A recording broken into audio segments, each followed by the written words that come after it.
Have you ever questioned if your teacher hates you? I wish I didn't have to, but yep, my teacher hated my guts, and she went out of her way to make it very clear. I'm Lori, by the way. I'm 15 years old, and I guess you could say I kind of stand out because of my looks. People say I'm kind of pretty.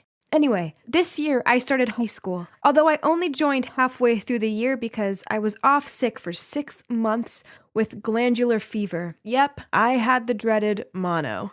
I was so tired of lying in bed feeling sorry for myself, so when the doctor said I could finally go back to school, I was over the moon. Little did I know what was in store for me. On my first day, I had to show all my teachers my hospital certificate to explain why I'd missed so much of the year. When I gave it to Miss Atkin, my math teacher, she smiled and said, "Welcome. Nice to see you feeling so much better." I smiled back at her and said, "Thank you." And I was about to walk away when suddenly she said, "Excuse me, you're Lori Hannison?" Her face looked all weird, and when I told her, "Yep, that was me," something inside her changed. She gave me a cold stare and told me to go to my seat immediately. I was confused a little bit about her attitude, but then I moved on from it. The most important thing was how I could catch up with my class. After missing 6 months of math, I was super behind and couldn't understand anything. My mom had to hire a tutor for me, and he was such a good teacher. Only after 3 months, I finally caught up with them. I had a notebook from our sessions with lots of notes inside, and whenever I couldn't remember something, I'd just look at it. Well, one day, I had it on my desk at school, and Miss Atkin caught me seeing my notes. She marched towards me, grabbed it, and slammed it down in front of me.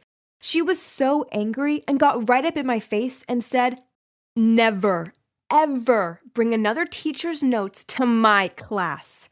Do you hear me?" As she said that, a little bit of spit flew out of her mouth and landed on my nose.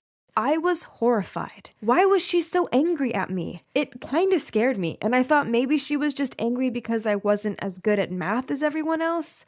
After that, I didn't dare bring my notebook to class, but sometimes I still struggled, so I'd ask my friend who sat nearby to help me. Miss Atkin always caught me asking her and would put me in detention. One time I just sneezed too loud and she gave me detention. I mean, can you even believe? It annoyed me so much that I started to rebel. I'd often fall asleep in her class, and I seriously lost all motivation to do well.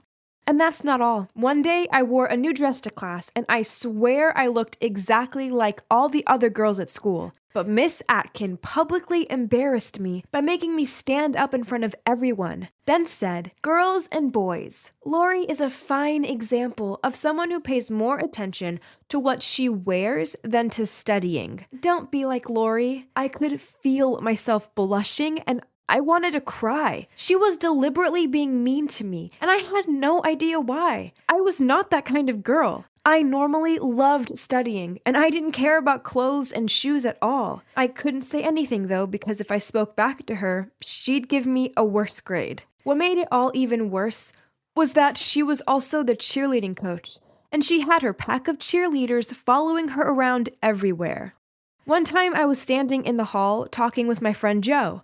We'd been best friends since we were like 3 years old, and we also live in the same street, so we'd grown up together. Joe always had my back. So we were standing there chatting when Miss Atkin and some of her fave students walked by. Suddenly I heard one of the girls say, "Oh look, surprise, surprise, it's Lori flirting with a boy again." Then one of the other girls said, "Seriously, she's such a fake.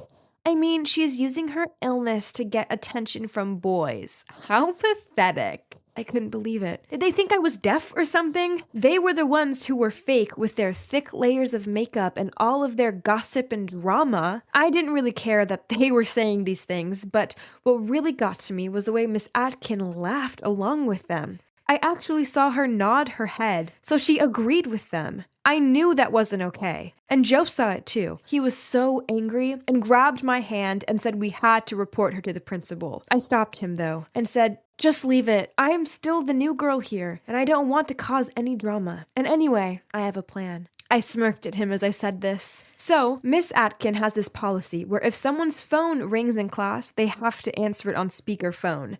And that policy includes her too. So that day, I pretended to bump into her as she entered the class and watched as her phone dropped out of her hands. I quickly picked it up and apologized for being so clumsy, but at the same time, I unmuted it when she wasn't looking.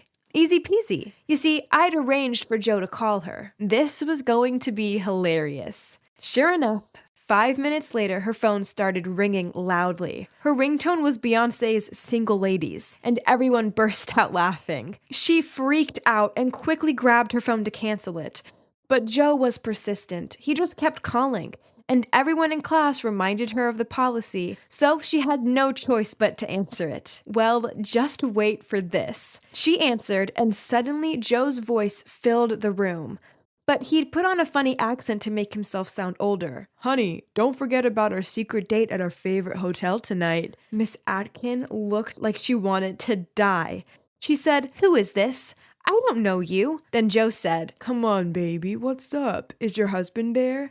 Miss Atkin was now visibly shaking and said, "You've got the wrong number." But Joe wouldn't stop. You're so cute. I'll see you tonight, baby. Get ready for a fun night. Wink, wink." At that, Miss Atkin hung up and the whole class was just deathly silent.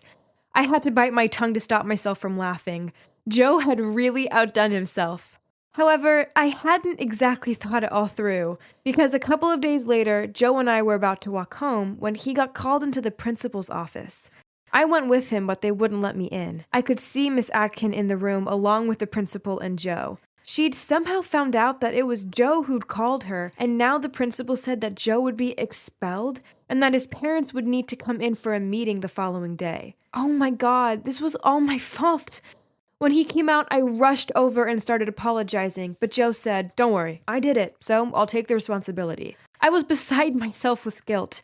I just kept saying, "Joe, no, this is my fault. I'm the one who should be expelled." But Joe wouldn't even listen to me.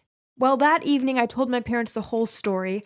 I was crying as I told them, and obviously they were angry, but they were also supportive. The next day, Joe's parents came for their meeting. The principal was there, and the school board, and of course, Miss Atkin. Luckily, my parents arrived just in time to interrupt the meeting, and we burst into the room. We told them the truth, how I'd been so ill and had to get a tutor, and that's why I carried that notebook. Then how Miss Atkin had treated me so badly and been so rude to me the whole time. I told them the phone call incident had been my fault and that Joe had just wanted to help me. Suddenly, Miss Atkin stood up and pointed at me and said, "I knew it was you. You spoiled brat. You should be expelled." What happened next was crazy. My mom jumped up and said, "How dare you speak to my daughter like that? You hate her because she's my daughter. Get over it, Angela. It's been years." Well, Miss Atkin ran towards my mom and said, "You're a horrible woman, and so is your daughter. You deserve each other." She was about to grab my mom, but my dad jumped up and stopped her. I didn't understand what was happening. Everyone was so shocked. The principal looked so puzzled. Then he told us all to go home and calm down. When we got home, my mom sat me down and said, "If you're being mistreated, you need to tell us. Don't suffer it out alone, okay?" I told my mom I was fine, and that school was great, but then my dad interrupted and said, "You're fine? Don't lie to us. You were almost expelled." Then my mom said, "Honey, calm down. It's not her fault. You saw her teacher. She's a demon." Then my dad just laughed, and I was so confused. Then he said, "Oh yeah, Lori, we should have told you this already, but Miss Atkin was at school with us." Then they told me how the three of them had gone to high school together, and both my mom and Miss Atkin had a crush on my dad, so they became sworn enemies. They fought all the time, and Miss Atkin had been expelled from school because of my mom. Of course, my dad hadn't known all of that back then, and he'd fallen in love with my mom. Wow, now I understand the real reason Miss Atkin treated me like that. She was obviously still angry at my mom, and when she'd seen my name, she hadn't been able to control her anger anymore, and she'd just released it all on me. My mom said, "Lori, you look exactly like me in high school. Because I was pretty, so many people were jealous." Then she turned to my dad, smiled, and said, "I can see that Joe is quite similar to your dad. You should be careful." At that, Mom and I burst out laughing. My dad was just speechless. And guess what? It all worked out in the end. Miss Atkin got reassigned to another school, and Joe and I were only suspended from school for 2 weeks. Now we're closer than ever, and there's definitely some real chemistry between us. Finally, high school is getting good again, huh?